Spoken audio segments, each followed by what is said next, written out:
What's going on, guys? It's Maddie here from DCLblogger.com. In this kind of unique video, I wanted to go through how we can compare and learn from different marketplaces and kind of look at how the Decentraland marketplace works on a macro level. So what I'm trying to say is, we've got a different we've got our cryptocurrency marketplaces here. So trading volume occurs at, say, any exchange. We're currently looking at Binance. We're looking at the Neo USD trading pair, and you can see that trades happen here in volume. Different factors come into play. These things, we're looking at $9.15, $9.16 Neo, and this changes. Why these change, and if these, what we can learn from this and draw parallels from this with supports and resistances and volume and whales coming in, what it all means and how it all affects the Decentraland marketplace. That's what I really wanted to do in this video, because we've got some data with Decentraland marketplace as we've been open for a while, and it's really the best place to look at in terms of NFT trading places, just to see how the market reacts. It's quite far ahead. The volume is consistent. There's a lot of money being transacted through it. There's a lot of things we can look at to see how the Decentraland market reacts based on these factors and these influences that come into the marketplace and that come into play. So I'm going to go through a few things. I'm going to go through like what affects the cheapest land parcels, how easily they are moved, why volume is important, resistances, even sell walls within the Decentraland marketplace, bots, people are trading bots in the Decentraland marketplace. You wouldn't believe it. There's a lot of parallels you can draw with this and different cryptocurrency exchanges. Although they're not clear, because I've been following the marketplace for a very long time, there is similarities, and it's best, the more you understand these on a macro level, the better you can make decisions on what to invest in. So first I wanted to talk about volume and price. Okay, Decentraland, or NFTs in general, are very unique in the sense that although each land is technically each land is represented by an NFT token, an Ethereum ERC721, I think it is. Each one of those tokens is unique. It each gives you a unique identification, and that tells you what unique asset you have within the game or the DApp that you are invested in. So in this case, Decentraland, each token will tell you what your coordinate is and some other parameters about that. And if it's Axie Infinity, Ethereum, Gods Unchained, whatever it is, other dApps, other games out there, your NFT tokens will tell you what card you have. It'll tell you what Ethereum you have, what Axie you have, etc., etc. So it's unique in the sense that each one of these tokens is unique. But in terms of Bitcoin and cryptocurrencies, they're all kind of the same, right? All the Neo. You may get really in depth, and maybe on the technical level, there may be ways to tell you what number they were or when they were mined, etc. But generally speaking, one Neo is worth another Neo, right? But one land is not necessarily worth the same as another land. But in saying that, the market is influenced in a similar way. So for example, we have here the cheapest lands. This is what we're looking at. The cheapest lands ordered. 11,250 mana is the cheapest land, right? Now, there's only 4 lands that stand between 11,250 mana being the cheapest, and then the next 12,400 mana being the cheapest. Now, if you were part of the Decentraland marketplace, say 2 weeks, 3 weeks ago, you would know that there were lands selling under 10,000 mana. Okay, there were lands selling for 9,500, 9,999, even 8,900 mana for a while, for maybe a month or two. And slowly, these have become a lot more rare. And now, if you were to list something on the marketplace for 9,999 mana, probably disappear within 5 minutes. So what I'm trying to say is that the market has come up, not based on anything else other than those specific lands being brought out. And now, new investors, when they look for the cheapest, their only option is to buy these off the marketplace. So the thing is that if you want to buy Neo or any other coin, you go on your exchange that you want to buy it, you can see here the price is reflected. This price that we see generally within exchanges is the most recent trade that's happened. We have all the people that are willing to sell it. You can see this guy's willing to sell it at the cheapest rate. Or this guy, he's willing to sell 72 pieces of Neo at $9.17. But this guy's only willing to buy it at $9.16. So somewhere in the middle, these two have to meet for this trade to happen. So either this guy has to put up his bid, or this person has to put his sell order a bit lower to meet this. So when this meets, when there's a meeting of the two mines, and order happens and the price is reflected here as the most recent trade at the price that has occurred. Okay, now if I wanted to buy, you can see here 128 neo, 72 neo, 40 neo, etc, etc. Say I'm a whale or a baby whale, and I want to buy 10,000 mana. 10,000 neo. Okay, I want to buy 10,000 neo. Can I buy 10,000 neo at this price, $9.16? So does that mean that to buy 10,000 neo, I spend $9,167 US? No, it doesn't, because as you buy that neo,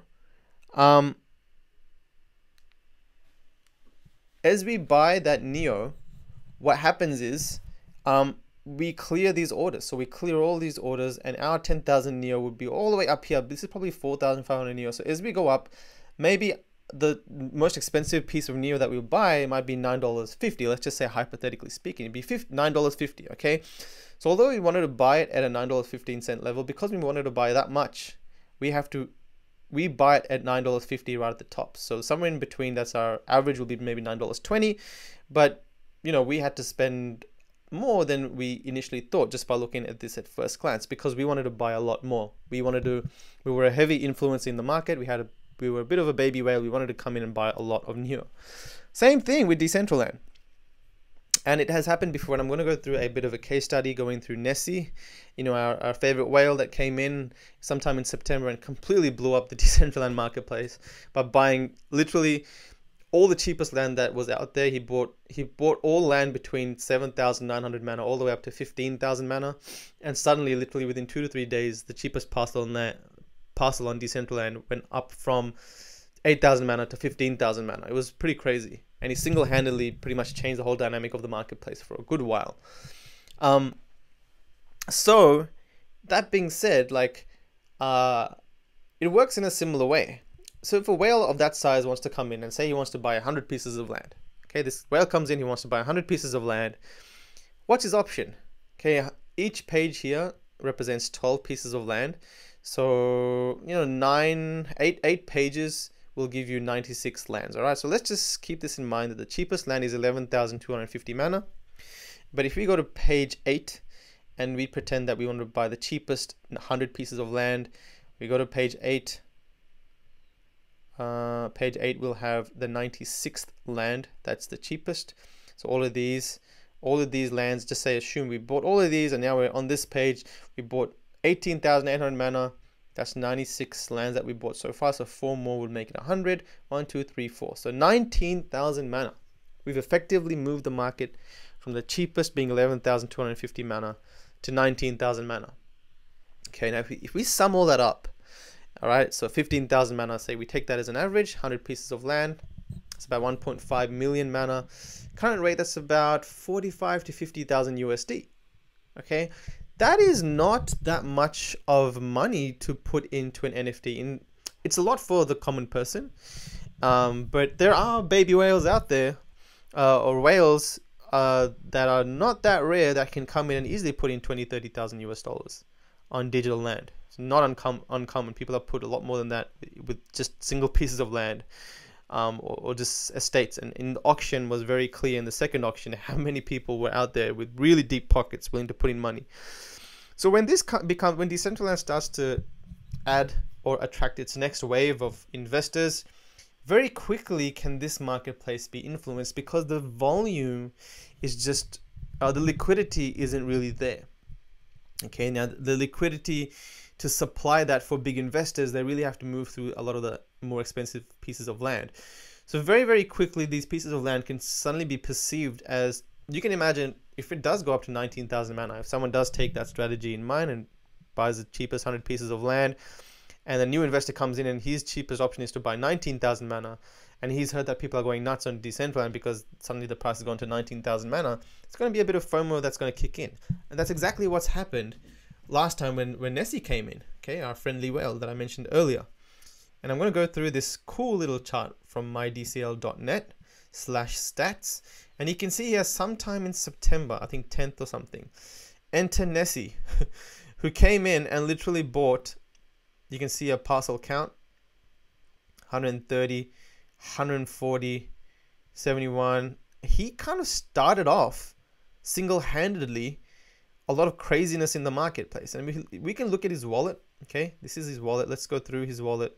Let's go to the last page. When he first started investing, we can kind of take a look at what he's done. So he came in and bought 5 or 6 pieces of land at pretty expensive prices, because these specific pieces of land were connected to a Genesis Plaza on the west side of the map, very close to District X, very close to Fashion Street, connected to a Genesis Plaza. I think there was like 9 pieces of land, and he spent like 1 million mana on that set. And I remember looking at that and being like, whoa, that's quite a lot of money to be putting on those pieces of land.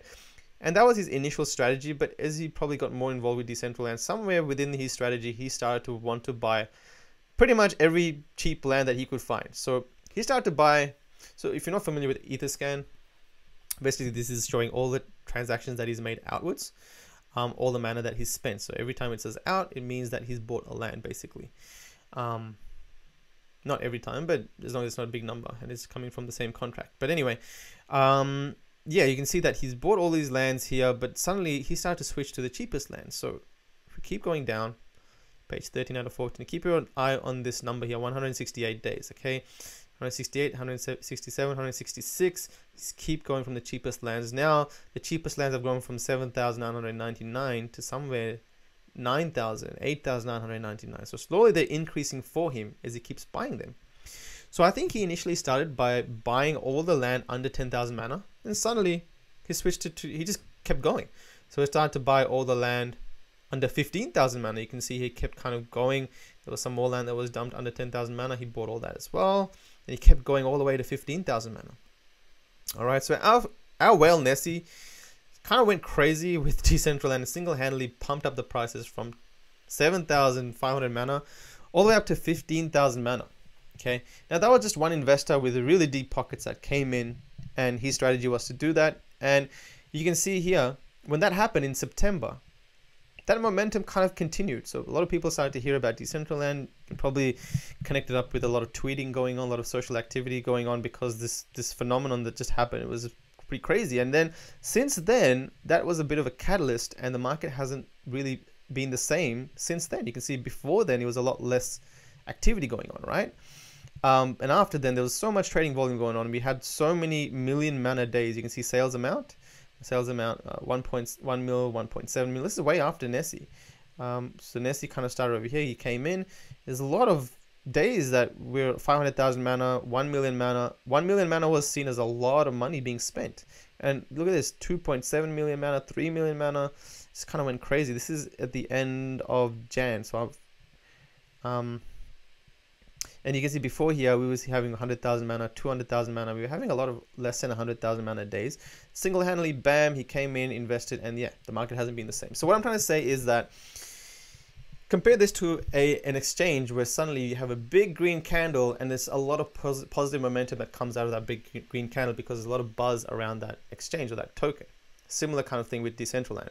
Except with Decentraland, because the liquidity isn't there to support this big of a whale, in terms of if he wants to buy that much land, that's cool, it's there for him, but it'll affect the market so much because there's not that many land tokens or lands that are for sale for that cheap prices. So they suddenly, within, if you buy like 50 to 100 pieces of land, it'll suddenly double the prices of the cheapest lands if, you know, you buy the top 100 cheapest, the bottom 100 cheapest. So it's an interesting kind of comparison to make, and it is good to keep in mind. So specifically with NFTs, now that was just the start of Nessie.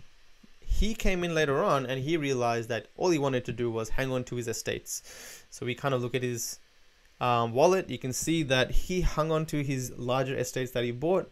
He's got a lot of parcels, 550 parcels, and the parcels that he has, they're all joint, they're all very close together. So you can see these ones are close together.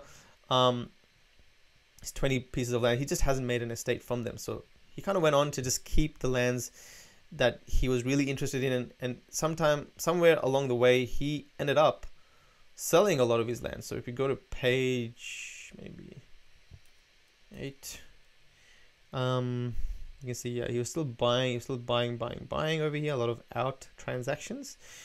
And then somewhere, all right, still buying, jeez.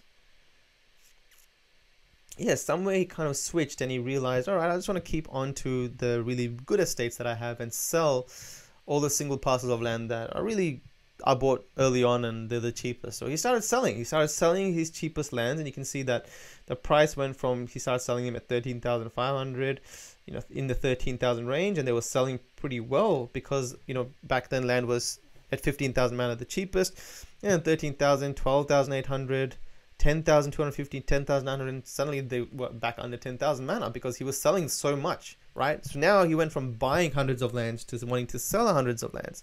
So we could see how both the market will react either way. So now he sold all this land and he kept having to sell them at cheaper prices as he trickled them, you know, every day. This is 12 days, 117, 119, 120 days. So maybe he sold them over the course of 3 weeks to maybe even a month. Slowly, sold them. And now the market absorbed all of his lands for sale, and he suddenly brought prices himself back down to 7,990 mana.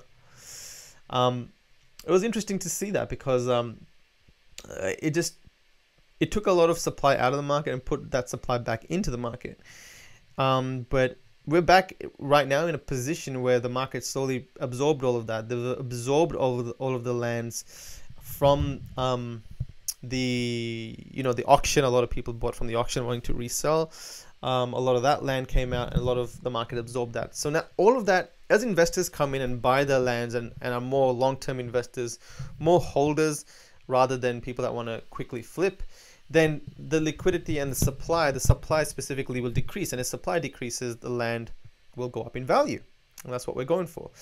So it's interesting just to see that what happens if investors of that size come in and buy a lot of land or sell a lot of land, especially when it comes to the cheapest lands. Okay, now I'm just talking about the cheapest lands, but there's different places within the market, within the atlas, in Decentraland, within the whole map, that are kind of their own categories. So I'm just looking at the cheapest overall lands as a category, but there's also lands that are, say, road connected parcels. So the cheapest land that's connected to any road in all of Decentraland, whether it's something all the way down here, so, you know, something connected here or any of these roads. Any land that's connected to a road is probably like 17,500 mana or 18,000 mana. But what if someone comes in and says, all right, I'm going to buy the 50 or 100 cheapest road parcels, okay? Suddenly, you're probably going to see road parcels going from 18,000 mana to 35, 40,000 mana being the cheapest. And that's a similar thing that's happened to Genesis Plaza lands. I remember back in the day, Genesis Plaza lands were there's a lot more of them, meaning lands connected to any of these plazas. And you could sell them they weren't selling for even 40,000 mana. But now, if you list them for about 65,000, 70,000 mana, they get snapped up real quick, right? Because the supply has decreased for them. Now, anyway, don't want to go too much off topic. What I wanted to highlight from this is that volume is really important. Liquidity is really important, just as it is in, an exchange when it comes to tokens. It is the same thing when it comes to Decentraland marketplace. And specifically for me, who wants to trade land, say I make a big, I kind of secure a big deal and I buy 100 pieces of land. And if I buy that 100 pieces of land for, say, 10,000 mana, although it seemed like a good buy because I'm buying it under market price, if I would go to sell those 100 pieces of land, it's going to be hard for me to get 10,000 mana for every piece of land. I'll probably have to sell them. If I immediately want to sell them, I'll probably have to go all the way down to maybe 7,500, maybe even 7,000 mana to sell those 100 pieces of land. So I have to take that into consideration, especially liquidity and buying that many pieces of land, and really monitor land prices and understand the macro level connection between this and, normal exchanges. So that's volume is important. Sell walls, okay, or resistances and support. Let's kind of go through the resistances and support. If you're an active trader on marketplaces, you understand the concept of supports and resistances. Let's kind of look at the Decentraland Mana BTC pair here. You can see historically looking, this is the daily chart, okay? Ignoring these big spikes here.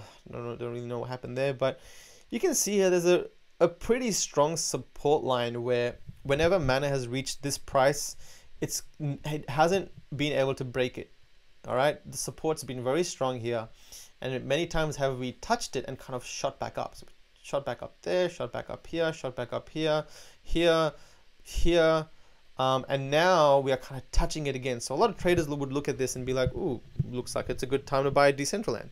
Also, it's a good time to buy Mana. And so what I'm trying to say is this is a support. So for people that don't know, this is a support. We have a kind of resistance thing going on here. Look, I'm not an experienced trader by any means, but you know, this concept of support and all that kind of stuff, it's a little bit easier to see. So if we say this is a support, this is a resistance, meaning that maybe put it over here. So this is a resistance, meaning that Decentraland, the mana token, finds it very difficult to kind of cross this line here, okay? And every time it's touched that, it's kind of shot back down. So again, if mana does reach that point again, a lot of traders will sell because they assume historically probability states that it'll come back down. So what I'm saying is there's resistances and supports in the marketplace when it comes to coins, in exchanges, etc. Right?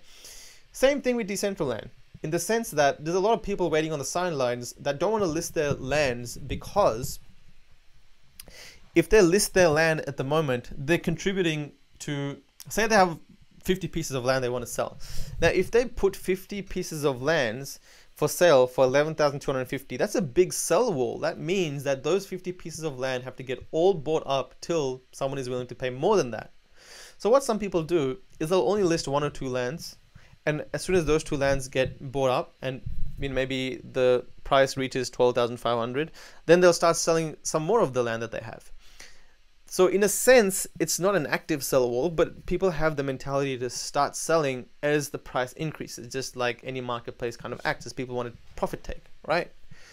So that's another thing that you'll kind of take into consideration, that as prices increase for Decentraland, you'll see a lot of people selling a lot more land, because now if prices suddenly for whatever reason start to reach, you know, they cross all of this, they go to 13,000, maybe 14,000 mana, you'll see a lot of people being like, oh great, let me list my land for 12,500 mana, because they can now sell it for 12,500 mana, whereas opposed before, meaning now they can't sell it for 12.5 because the cheapest is 11,250 mana. Okay, you're gonna find a lot of people kind of selling or profit taking as land kind of increases to that level. What do we have? OTC, so over the counter trades happen a lot with exchanges, especially with people or whales that want to make large orders or large sells. Say they want to sell like, you know, $500,000 worth of Neo. If they were to put that in this exchange specifically, or any exchange, it's going to have a really big impact on the market, on the price of Neo. And if you're selling 500,000 Neo, you know, you don't want to have that much of an effect, because it's going to affect the overall price, the sum of the price that you're going to get at the end of it. So a lot of people look for over-the-counter trades, other kind of services that provide that liquidity and are willing to trade BTC directly with you, or US dollars, or whatever you want to trade it with, for a fair price that you agree with. Now, that's a similar case with Decentraland, because there's not an official service for over the counter, but there are people that are willing to trade with you over the counter because they don't want to. If they want to buy 100 pieces of land, one, they don't want to buy it off marketplace prices to pump the prices too much higher, or just generally spend too much money on the cheapest. Maybe they'll look for someone with that much land and offer them a price to buy it all from them. Bots. Okay, that's another one. We all kind of get a bit scared from the word bots, because we know there's a lot of bot trading volume going on in multiple exchanges. A lot of people kind of have active bots to, you know, make little microtransactions here and there, profit take here and there, and there's ways that it influences the market. Some would say there's a bit of manipulation going on, etc., etc. To be honest, I don't know how much of an influence that has, but there's definitely some bot activity that goes on within marketplaces. It's just normal, right? You'll see a lot of forex softwares being sold, a lot of probably cryptocurrency softwares being sold. A lot of people have them active, and these things make trades and make money for them. In some cases, a lot of people have bots with Decentraland too, not to buy and sell, but to buy. So if someone has happened before where someone's accidentally, it's happened with me as well, someone's accidentally put the price of land, entered a wrong price. So instead of putting 11,250, maybe someone puts 1,125, they miss out the zero, and bam, the land is sold for 1,125 mana. Now people have bots installed within Decentraland, externally, third-party bots, where as soon as the land comes on sale for that price, the bot will activate and buy that piece of land. Okay, so you have to deal with those bots. You have to understand that the marketplace is something where if you're not really active, then you're not going to get a good deal, because the prices that you see today on the marketplace, they are on the marketplace for a reason. It's because that they're not attractive enough to get someone to pull the buy trigger yet. So 11,250 mana might be the cheapest, but it's not good enough to sell, because people have picked up lands for 10,000 mana, 9,950 mana previously. So you got to keep that in mind if you want to get a good deal. Try and connect with someone and negotiate with them. You may do them a service by buying more land, providing that liquidity. They may be willing to come down for new investors. Always try and negotiate it. I know it's a bit intimidating, but at the end of the day, you can save a lot of money doing so. That's it, guys. I just wanted to go through a few points where there's a bit of similarities between the two. Mainly, volume is very important, especially with NFT marketplaces. Decentraland, Axie Infinity, Ethereum, probably Gods Unchained when that comes out. Whether you're especially if you're a heavy investor that wants to put in a lot of money or sell a lot of assets within this NFT marketplace, any specific one that you want, you have to make sure that the volume is there to support that there is enough liquidity for you to kind of understand and make trades within that specific NFT ecosystem. That's it, guys. Hope you guys learned a few things on a macro level, how things get influenced by whales and how to properly protect yourself. Personally, for me, whenever I'm buying parcels, I really try and buy way under the market price. For example, right now you're looking at 11,250 mana.